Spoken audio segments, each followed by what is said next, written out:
दर्शकबिन हामीले एउटा यहाँ मूर्ति पनि भेटाएका छौँ। यो चाहिँ निकै प्रसिद्ध व्यक्ति शङ्खधर सखुवाको मूर्ति हो भने हामीले यो आज यो पुलमुनि एकदम अव्यवस्थित तरिकाले फालेको देख्यौँ र सम्बन्धित निकायको मान्छेले यो आएर लानु होला। यस्तो मूर्ति यति दुःख गरेर मूर्तिकारहरूले यसरी बनाएको यो मूर्ति यसरी फालिराख्दाखेरि वास्ता गर्न मैले के वास्ता गर्ने बुवाको अनि नामको पोखरा त हजुर पोखरा कुन ठाउँमा हो कुन गल्लीमा हो कहाँ हो कुन घरमा हो ए तपाईसँग भनेपछि कन्ट्याक्टै छैन। अब यो भिडियो हेरिसकेपछि अब उहाँहरू छोराहरूले चिन्नु होला नि त तपाईँलाई है। खोटाङको होइन त बुवा हजुर? हजुर। ए अनि छोराछोरी सबै पोखरातिर छन् तर बुवालाई वास्ता गर्दैनन्? छैन वास्ता छैन है। अनि यो खुट्टाको समस्या अनि त्यो ख्यार गर्नुभयो भन्नुभयो तपाईँले, कहिलेदेखि त्यस्तो भएको? यो अस्ति भर्खर त्यो सिटमा सुत्दै त्यो घर बदगाएदेखि। हजुर। अब तपाईँको छोराले अब त मन फर्किएला नि त, बुवाको त माया लागिहाल्छ जे भयो नि छोराछोरीलाई। अब हेर्नुहोस् अब यो ठाउँ छैन यो मुसलमानले घाँटी रेटेर बोका काट्छ नि त्यस्तै भइसक्यो। छोराको माया लाग्दैन? भइसक्यो म वाक्क। छोरीको चाहिँ माया लाग्छ कि लाग्दैन बुवालाई? कसैको पनि लाग्दैन अब मलाई। म सब अगाइसकेँ, म अगाइसकेर म यहाँ आएर बसेको है। भत्काइदियो अनि त्यहाँ राखेर त्यसै फाल्दियो त्यो हिलोमा गजगज। ए हिलोमै फाल्दियो है शङ्खधरको मूर्ति? उहाँलाई त सबैले पूजा गर्नुहुन्थ्यो, महान व्यक्ति भनेर हामीले राष्ट्रिय विधा पनि पाउँछौँ होइन। झन् नेवामा त नेपाल यता नेवार समुदायले झन् माया गर्छ बुवा। त्यसरी फाल्दाखेरि कसले फालेको जस्तो लाग्छ तपाईँलाई? कहाँ थियो यो मूर्ति पहिला? अब यो नगरपालिका यो वडाले यो रोड भन्यो होला, अब ठेकदारले होइन, अब हाकिमले होइन ठेकदारले। अनि तपाईँले यो ओडाको मान्छेलाई महानगरको मान्छेलाई पहिला भन्नुभएको थियो कि थिएन यहाँ एउटा मूर्ति छ शङ्खधरको भनेर भन्नुभएको थियो कि थिएन? हामी तलको मान्छे कहाँ सुन्छ, कुकुरोगी बिरालो भन्छ तातो। ए है। दर्शकबिन अहिले हामीले एउटा बुवालाई यहाँ पुलमुनि बस्दै गरेको भेट्यौँ र उहाँले तपाईँले देख्न सक्नुहुन्छ उहाँ हामी यहाँ आउँदाखेरि सुतिराख्नु भएको थियो र उहाँ यहाँ किन बसिराख्नु भएको छ उहाँले भन्नुहुन्छ मेरो बाध्यता हो, रहर होइन, मलाई धेरै पीडा छ, मेरा छोराछोरीहरू विदेश छन्। यो पनि देखाइदिनु र छोराछोरीले विदेश स्वदेशमै हो तर बाहिर। तपाईँको के पहिला नामबाटै सुरु गरौँ बुवा, हजुरको नाम के हो? शेरबहादुर राई। शेरबहादुर राई है। म ट्याक्सी चलाउँथेँ पहिला ट्याक्सी ड्राइभर हुनुहुन्थ्यो। अहिले कति वर्ष पुग्नुभयो तपाईँ? म 71 वर्ष पुग्नुभयो है। कपाल फुलिसकेछ। अनि काठमाडौँमा त बस्न थाल्नु भएको कति भयो? 37 सालदेखि। 37 सालदेखि है। अनि एक्कासी तपाईँ यो पुलमुनि कसरी आउनुभयो त? राम्रो ट्याक्सी ड्राइभर हुनुहुन्थ्यो रहेछ पहिला। सुन्नुहोस्, पहिला यो डेङ्गुको बिमारी भयो हजुर, त्यो पछि लडेर यो घोडा भाँचियो हजुर बुवा, अनि अलिअलि भएको पैसा त्यही खर्चमा गयो हजुर, अनि घरबाटले बाल तिर्नु सकिएन। त्यहीबाट अनि त्यहाँबाट घरले पुरानो घर थियो भुइँचालोले भत्केको त्यो हो जस्ताले छाएको थियो कि हजुर बुवा, त्यसमा अनि सुतिन्थ्यो त्यो पनि भत्कायो अनि ती 3-4 दिन सुत्यो। त्यो सिटमा सुत्नाले गर्दा छाती पनि धेरै घेरेर भयो, चिसोले हो के हो हजुर, स्या हुन्छ, हिँड्नै सक्दैन, कहिल्यै सर्दैन। अनि अहिले यो एक्कासी यो पुलमुनि चाहिँ कसरी तपाईँ सुत्न आइपुग्नु भयो? कहाँबाट यो कसरी भयो सर बुवा? कसरी भने म त यहीँ ट्याक्सी चलाउने हो, मेरो जक्सन यहीँ हो नि त। ए यहीँ पुलमुनि पहिला ट्याक्सी चलाउनुहुन्थ्यो? यहाँ पुलमाथि अगाडि। हजुर। अनि मैले यसो पिछाडि यहीँ चाहिँ ठिक होला अब मैले कहाँ कसैहरूलाई ल्याङल्याङ गर्ने भनेर अनि यसरी चाहिँ आइयो। हजुर 3 गतिदेखि आएको। तपाईँ अहिले बिरामी हुनुहुन्छ भन्नुभयो, के भएको खासमा तपाईँको? एक खुट्टा सुन्ने अनि स्यास्या हुने। तपाईँलाई के रोगहरू पनि छ? अरू रोग त थिएन पहिला, अब अहिले के छ थाहा भएन है। अनि तपाईँले अघि भन्नुभयो तपाईँको छोराछोरीहरू त विदेशमा हुनुहुन्छ अरे? विदेशमा होइन स्वदेशमै हो, पोखरातिर। उनीहरू त आफै लाखापाखा। आफै लाखापाखा मतलब छैन। बुवाको वास्तै गर्दैन है? म उनीहरू वास्ता गर्दैन, मैले के वास्ता गर्ने? बुवाको अनि नामको पोखरा त हजुर पोखरा कुन ठाउँमा हो कुन गल्लीमा हो कहाँ हो कुन घरमा हो। ए तपाईँसँग भनेपछि कन्ट्याक्टै छैन। अब यो भिडियो हेरिसकेपछि अब उहाँहरू छोराहरूले चिन्नु होला नि त तपाईँलाई है। खोटाङको होइन त बुवा हजुर? हजुर। ए अनि छोराछोरी सबै पोखरातिर छन् तर बुवालाई वास्ता गर्दैनन्? छैन वास्ता छैन है। अनि यो खुट्टाको समस्या अनि त्यो ख्यार गर्नुभयो भन्नुभयो तपाईँले, कहिलेदेखि त्यस्तो भएको? यो अस्ति भर्खर त्यो सिटमा सुत्दै त्यो घर बदगाएदेखि। हजुर।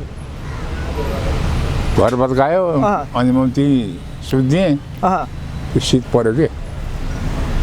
अहिले तपाईँ पुलमुनि चाहिँ बाध्यताले बस्नुभयो है?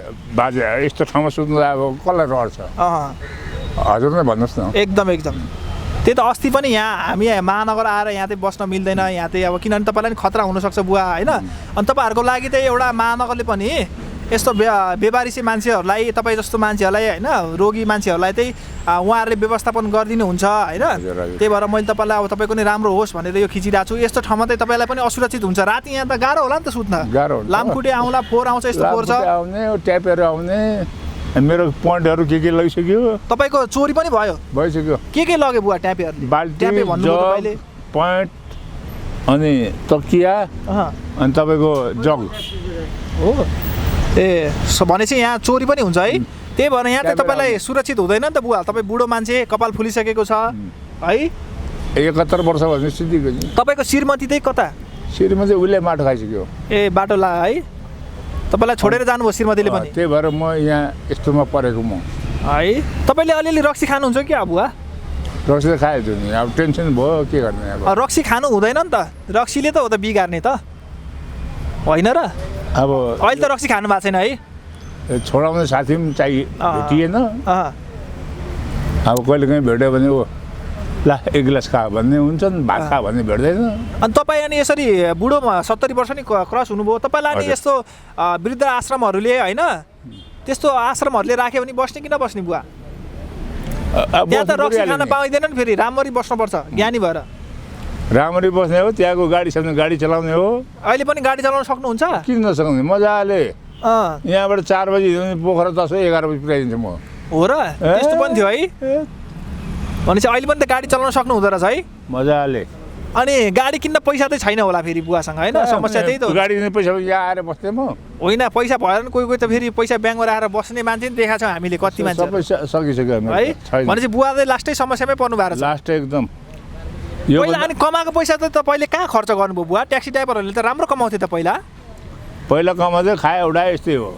भनेपछि तपाईँ त रक्सीले गर्दा बिग्रेको जस्तो लाग्यो मलाई यसो कुरा सुन्दा हो रक्सीले पनि हो अरूले पनि हो त्यस्तै हो अब छोड्नु पर्यो बुवा रक्सी छोड्नु पर्यो होइन अनि तपाईँलाई अब यहाँ अहिले जसले पनि अब आश्रमका मान्छेहरूले अथवा कसैले हेरिराख्नु भएको छ भने चाहिँ हाम्रो 71 वर्षको बुवा उहाँ चाहिँ खोटाङ रहेछ उहाँको घर तर छोराछोरीले चाहिँ व्यवस्था गरेर उहाँ चाहिँ अहिले यसरी पुल मुनि आएर आफ्नो बाध्यताले गर्दाखेरि यसरी बसिराख्नु भएको छ उहाँले चाहिँ अब आफू काम पनि गर्न सक्छु अहिले पनि भनेर एउटा हिम्मत आँट देखाउनु भएको छ त्यसमा त म एकदम खुसी भयो बुवा तपाईँले अझै पनि 5-6 बजी हिँड्यो भने पोखरामा 10-11 पुऱ्याइदिन्छु ल भइगयो सकिएको नि तपाईँ त खतरा ड्राइभर हुनुहुँदो रहेछ त भनेपछि जमानामा अहिले अनि आँखा देख्नुहुन्छ त बुवाले मजाले हेडलाइट बालेर मजाले चलाउन सक्नुहुन्छ तर अनि अहिले त फेरि पहिला जस्तो होइन बुवा रक्सी खाएर चलाउन दिँदैन नि त ट्राफिक त्यो मापासी मलाई थाहा छ त्यो थाहा छ है अनि बुवा यहाँ 15-16 दिन भयो 15-16 दिनसम्म चलाएर ट्याक्सी चलाउनु मात्रै हो